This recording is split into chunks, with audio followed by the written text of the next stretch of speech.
From the gate of kings the north wind rides, and past the roaring falls, and clear and cold about the tower its loud horn calls. What news from the north, O mighty wind, do you bring to me today? What news of Boromir the bold, for he is long away? Beneath Amon Hen I heard his cry, their many foes he fought. His cloven shield, his broken sword, they to the water brought. His head so proud, his face so fair, his limbs they laid to rest, and Rauros, golden Rauros falls, bore him upon its breast. O Boromir, the tower of guard shall ever northward gaze, to Rauros, golden Rauros falls, until the end of days. Hey guys, Yoiston here, and I hope you all are having a great day, wherever you are in Middle-earth. Today we will be continuing our discussion about the differences between Tolkien's Lord of the Rings books and Peter Jackson's extended edition Lord of the Rings movies.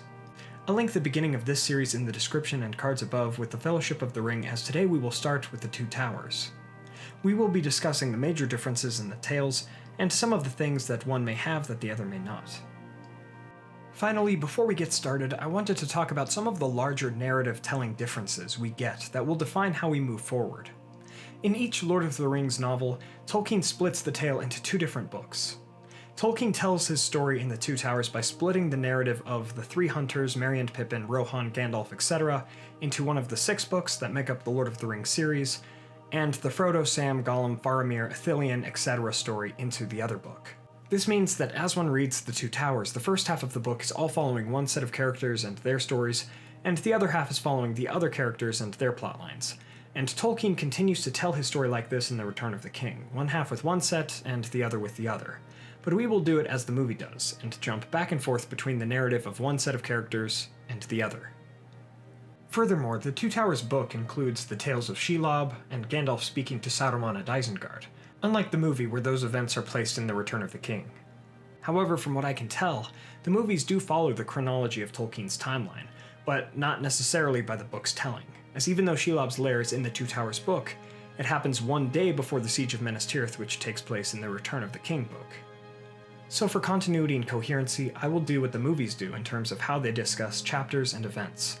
I will not talk about the Shelob's lair chapter until we move into the Return of the King, for instance, even though it is in the book The Two Towers. I think this was something Peter Jackson and his team had to grapple with, but I think they made the right decision, otherwise we would get the Battle of Helm's Deep and Shelob's lair in the same movie, even though Shelob's lair happened 10 days after the Battle of Helm's Deep. Sorry, this is kind of confusing, but this is our first major difference between the book and movie concerning the Two Towers, but it should make sense as we go. It just shows how differently the movies had to be made from the books to make sense. Anyway, let's get into our tale properly now. In the last episode, we ended with the book's telling of Frodo and Sam leaving Parth Galen and the rest of the Fellowship, going only with each other to Mordor, or so they thought. We'll get back to their narrative in a bit. We pick up now with Aragorn near Amon Hen at the beginning of the Two Towers novel, running up the hill looking for Frodo, as Boromir had told of his disappearance with the ring. Aragorn saw a great bird, like an eagle, far to the north, and eventually Legolas will see another eagle as well, as I shall say later on. I'm not quite sure what the eagle or eagles were doing, however. Perhaps they were just watching as the servants of Manwë.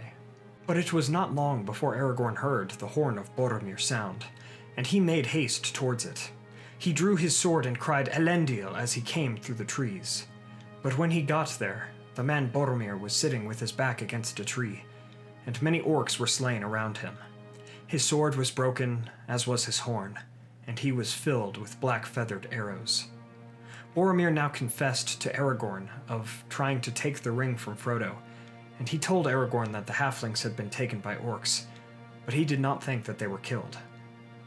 He bade Aragorn go to his folk in Minas Tirith and save them, as he had failed, but Aragorn said he had conquered, and assured him that Minas Tirith would not fall. Boromir smiled and did not speak again. Aragorn wept and claimed that he had failed, and vain was Gandalf's trust in him. Eventually Legolas and Gimli found them, and all that was known was discussed, and they spoke also of what was unknown. They did not know if Frodo had been one of the halflings that had been captured, for Boromir had passed before he could say so.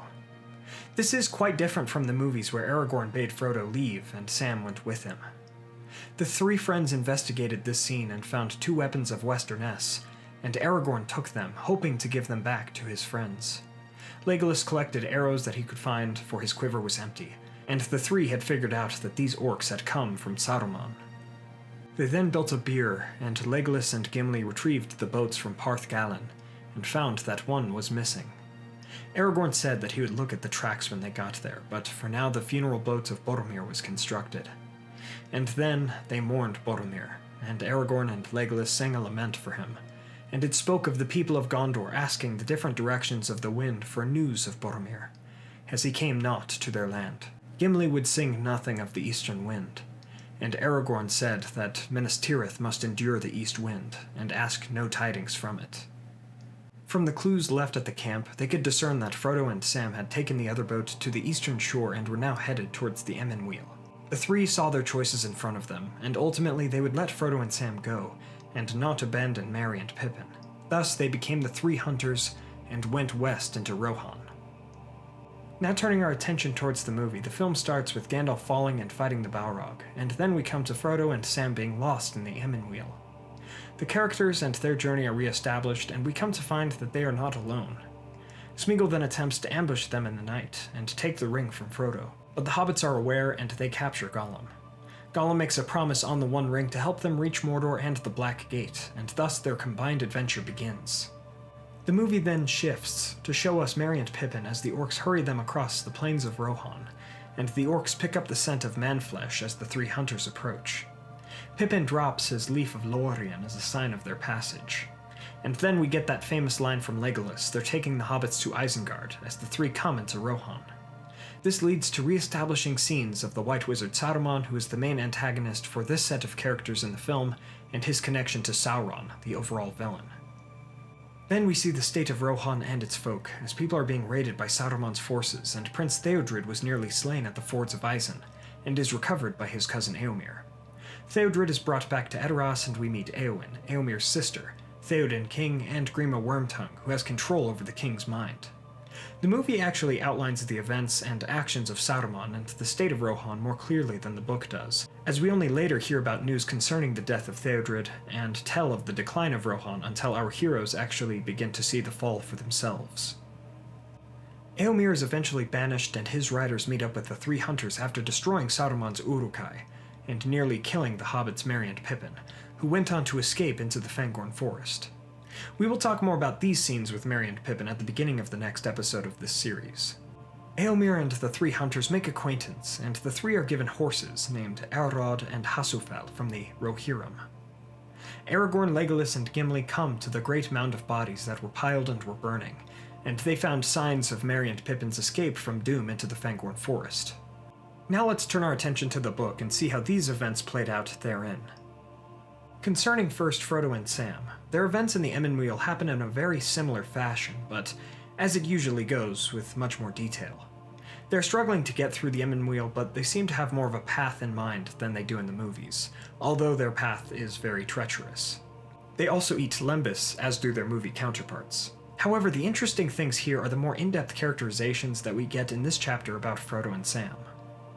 In the books, Sam appears more chattery and unsure of himself than his movie counterpart, and Frodo is more commanding and, at times, lordly than his movie counterpart, through both his tone and language, as he seems wise, akin to elves.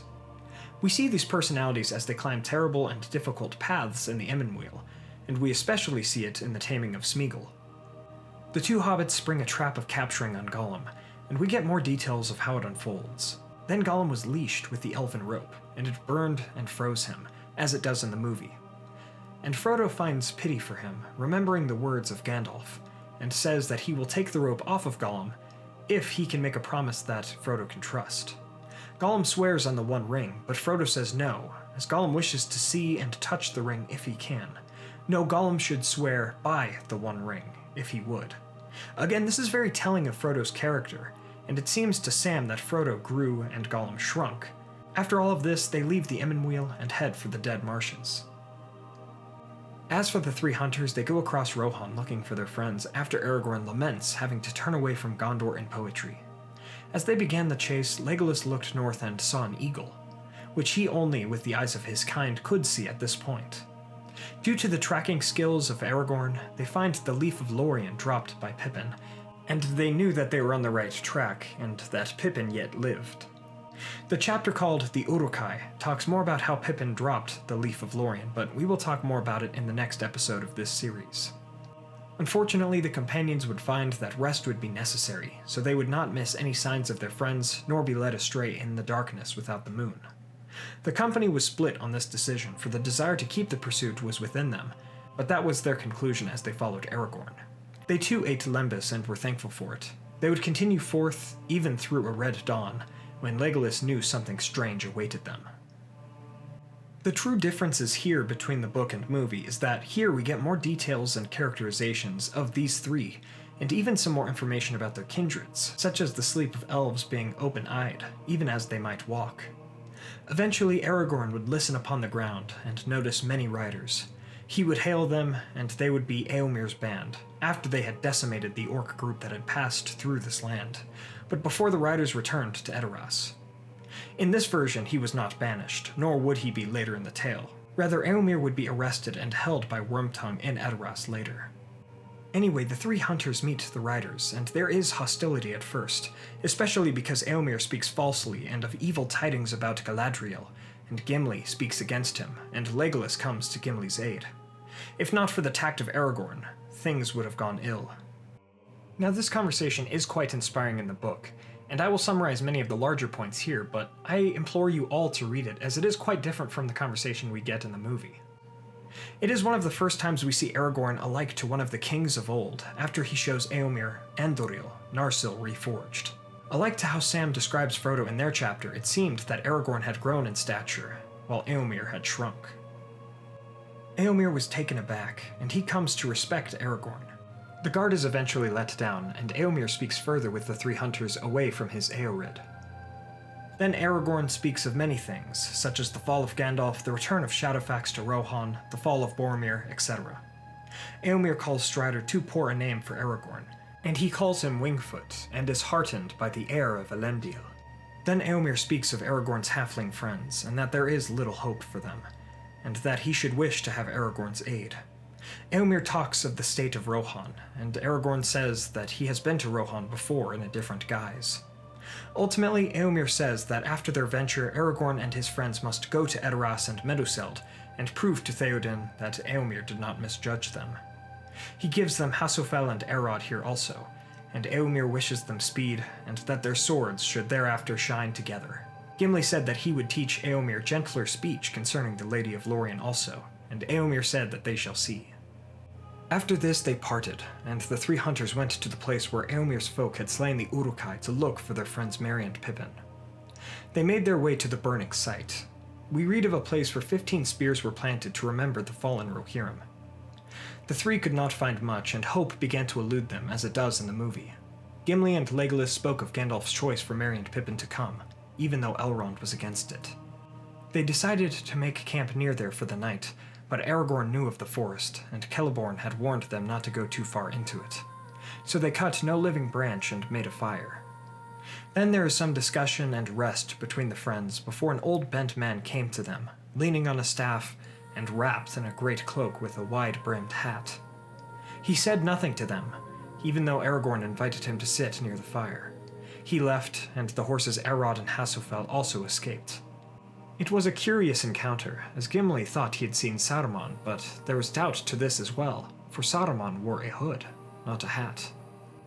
This is a good place to end today's episode, and next time we will pick up with Merry and Pippin's account and their escape into the Fangorn forest and what they saw as Éomer's band wiped out the Uruk-hai. We shall also continue on with the narrative of the three hunters in the Fangorn, and Frodo, Sam, and Gollum as they came through the Dead Marshes. From this part of what's different between the Two Towers book and movie, we see how we must change and grow to face new challenges. Sometimes sorrowful things happen, and we must grow in spite of them, as all of our characters, but especially Frodo and Aragorn have done, to face the outcomes of such situations. Thank you all so much for watching. I hope you all enjoyed today's episode. If you did, please be sure to hit that like button and share this with a friend.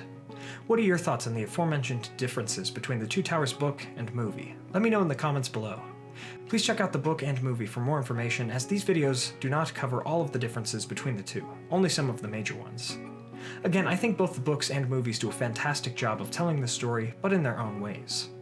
The movies give us more of an overview of all the many moving characters and plots in the story, while the books give us more in-depth descriptions of our characters and plots as they come across them, especially in this section concerning Aragorn and Frodo.